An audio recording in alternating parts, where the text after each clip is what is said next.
Hey guys, welcome back. Unfortunately, I did another video of like budget eats in London, like restaurants that you could go to, and for whatever reason, it stopped recording, and I don't want to do a video that I've already seen to react to. So we're gonna try this one.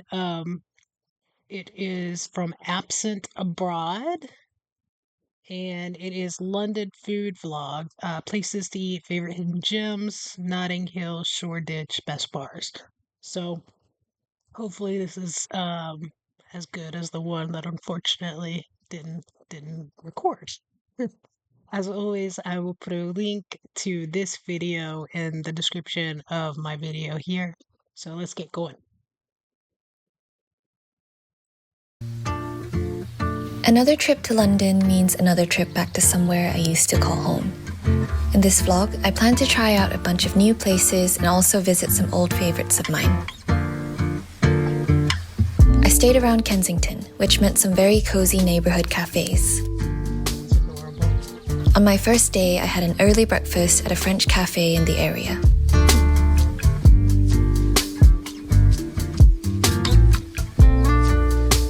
I love quiche. Noops is a must visit for all chocolate lovers. Serving hot chocolate based around their carefully curated percentage menu, it has a range of hot chocolate to suit all tastes.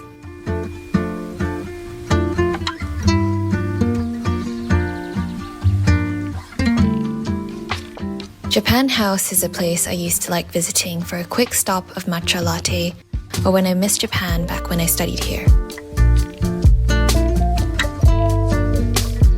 On Kensington Church Street, one of my places to visit is Candela Tea Room.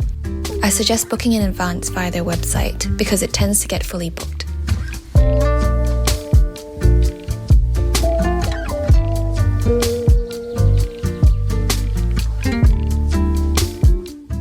Personally, I think this place serves the best scones, especially when they've just been heated up. Scones look just like biscuits. No, it's like a completely different Walking a little texture. further up the street, you'll pass the stunning Churchill Arms pub, which looks so photogenic when the flowers are in full bloom. Around there, you'll come across Lift Coffee, a cozy space that's perfect for a morning or afternoon coffee run. Eventually, as you keep walking further up the street, you'll reach Notting Hill Gate. Right by the station stands a record store with a collection of both new and second-hand vinyl for sale.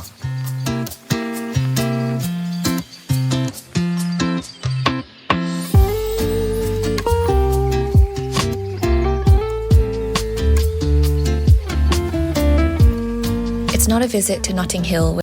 I'm really loving this because I love seeing the buildings and the architecture.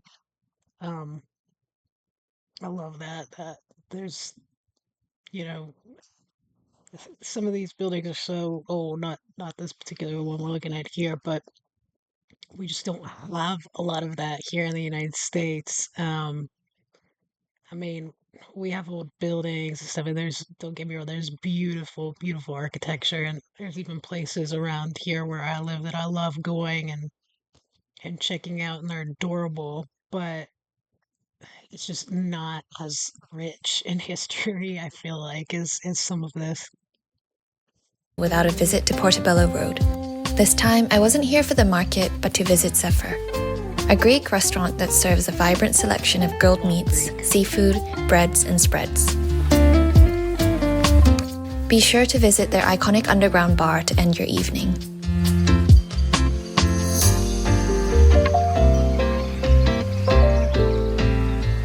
Another place I visited around the area was the Pelican, a long-standing pub on All Saints Road that was transformed to serve modern rustic food. It's a place I recommend visiting for those that want a British pub experience with food that's guaranteed to be good.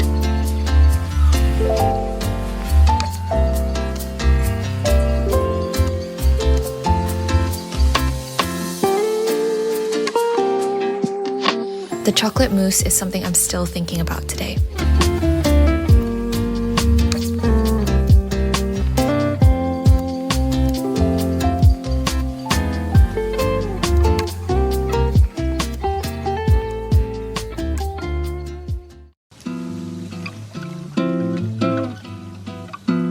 Heading over to Mayfair, I finally visited Mercato Mayfair, a place that's been on my list of must-visits for a while. Beautiful. Previously a church, it is a community market with food and drink stalls, a grocery shop, and a roof terrace.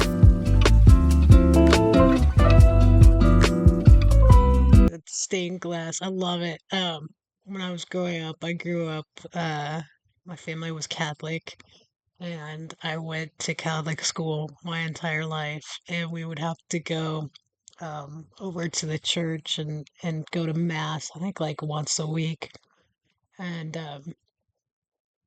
I'm ADD for sure, and especially if you're a kid, it's even harder to pay attention. And I remember half of the mass, at least, I would just spend staring at the stained glass, and all the beautiful colors. And I still love it. We have a couple pieces of stained glass in our house now that we put up in the windows and stuff.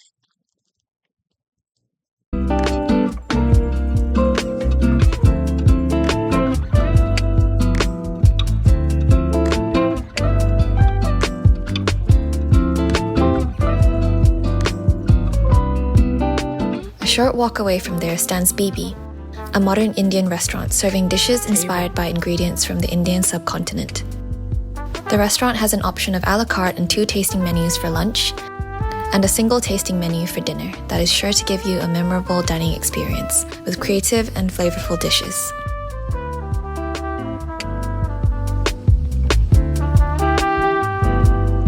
Fancy.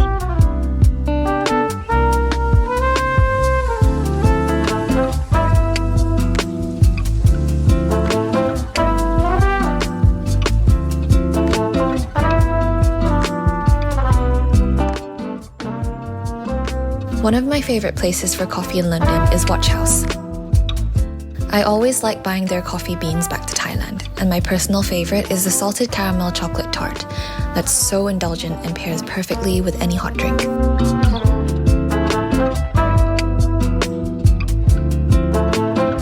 Hakkasan Mayfair is a family favorite. Perfect for special occasions, it serves dim sum and modern Cantonese cuisine, with my go-to orders being the tofu dishes, ribs, and fried rice. Moving over to East London, I tried out Crispin, a place I had saved on my list for a while. That's good. It's a good spot for long lunches over drinks with friends.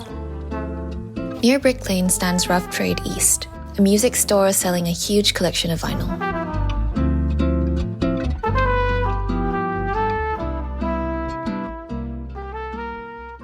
Another place I always have to revisit is Ogam, a Korean tapas bar run by a national champion bartender. So of course, the Korean liquor-based cocktails here are amazing. My go-to orders are the sujebi and fried chicken, as well as their house-made makgeolli to finish everything off. Smoked really good. Not interesting. Even though it's making me hungry again. Over Under is a no-fuss coffee shop serving up specialty coffee. It's another shop I used to buy coffee from a lot before taking the tube to places.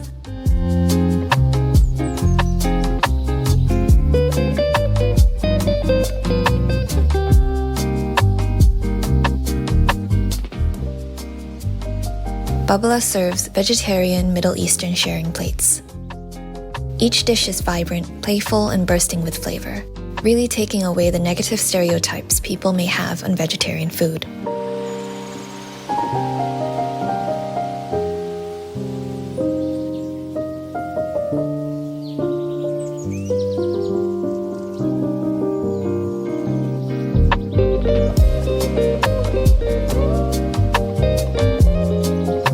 Located in Soho, Duck Soup is a natural wine bar and restaurant, serving simple European food in a cozy, minimalist space.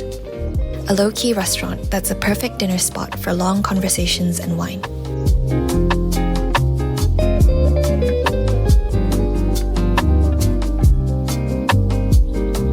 That was really good. That was actually as good or probably better than the video I did that didn't record. So it all worked out, right? Yeah, everything in that looked good, and I liked that it had a big variety of different styles of cuisines. Um, Yeah, it looked really good. I'll have to find another one because a lot of these dishes, like I said, were fancy. And I think if you go abroad, that you want to at least try some of those spots, but for the most part, it's just not ideal to pay um probably upwards of $1,000 here for a ticket there, plus hotel, and then you're paying for attractions. And I mean, this is going anywhere, and even people coming here. Um, that you also want to have some options that are going to be a little cheaper. But overall, it's a fantastic video. Really informative. I loved being able to also see the buildings and the streets in it, and um, yeah, I really like that. I might have to check out some more videos from Absent Abroad. So you guys should go check them out. Again, I'll put the link in the description of this video. And thank you guys for watching.